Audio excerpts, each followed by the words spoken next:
Ask any habitat manager what their favorite native fruit tree is, and American persimmon will likely be the answer. This mid-sized pioneer species is common in disturbed sites, but is just at home in the landscape or pollinator garden. Come along for a deep dive into the world of the American persimmon. Learn where it will grow, what critters use it, and also some fun facts about it.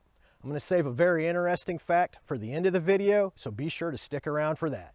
The American persimmon, Diospyros virginiana, is a slow-growing, mid-sized tree that can grow to be 30 to 80 feet tall with a 20 to 35 foot spread. While it prefers moist, well-drained, sandy soils, it will grow in a wide range of soil types. In drier, poorer soils, it will often only attain a height of 15 feet and be more shrub-like in appearance. American persimmon is one adaptable tree. It can be found growing in full sun to partial shade. The range of American persimmon covers most of the eastern United States, except for those areas with extremely harsh winters. If you love native fruit trees, help make this channel fruitful, and please pollinate that like button. The dark green elliptical shaped leaves have smooth upper surfaces, lightly haired to smooth lower surfaces, and toothless smooth edges. The buds are small, chocolate brown in color, and pointed.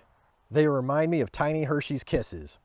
Twigs are green on new growth and dark brown to reddish brown on older growth. The twigs tend to zigzag along their length. Deer will browse on American persimmon leaves and twigs if they can reach them, so you will have to cage any persimmon saplings you plant if you have a decent deer population. The leaves turn yellow to red in fall and give a good show. The bark of the American persimmon is its most distinctive feature. The dark gray to black bark is deeply fissured both vertically and horizontally, which divides the bark into squares. This creates the illusion of scales, and American persimmon bark is often referred to as alligator skin. Once you learn what it looks like, identifying the American persimmon is easy, even in the dead of winter. Well after the trees leaf out in the spring, the small yellowish inverted urn-shaped flowers appear. This can be from April to June depending on location. American persimmons are dioecious species, meaning there are male and female trees. So you have to plant several if you want to be assured of fruit production. Some nurseries do have grafted known sex saplings of native persimmon trees available, and this will help you assure that you have a proper mix of male and female plants. A wide range of native pollinators are drawn to the blooms, especially long-tongued bee species such as bumblebees, mason bees, leaf-cutting bees, and cuckoo bees. They are also used by honeybees. In addition, it is a host plant for at least 14 moth species, including the impressive Regal moth and the ghostly Luna moth. The female flowers develop into small, 1.5 to 2 inch diameter orange fruits containing large dark brown seeds sometime in September. These fruits will persist on the tree into the winter, sometimes even as late as December. Unripe fruits are green and hard. Even orange fruits are unripe until they are quite squishy. Though the fruits are edible and quite tasty, they must be ripe.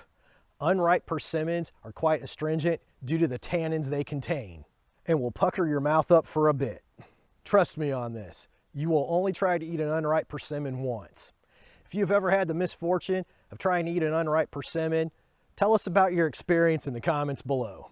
Not only do people enjoy persimmon fruit, but just about every critter in the woods does too. Critters from small rodents to raccoons, possums, foxes, coyotes, and deer eat them. Some birds such as wild turkey, jays, and crows also feed on them.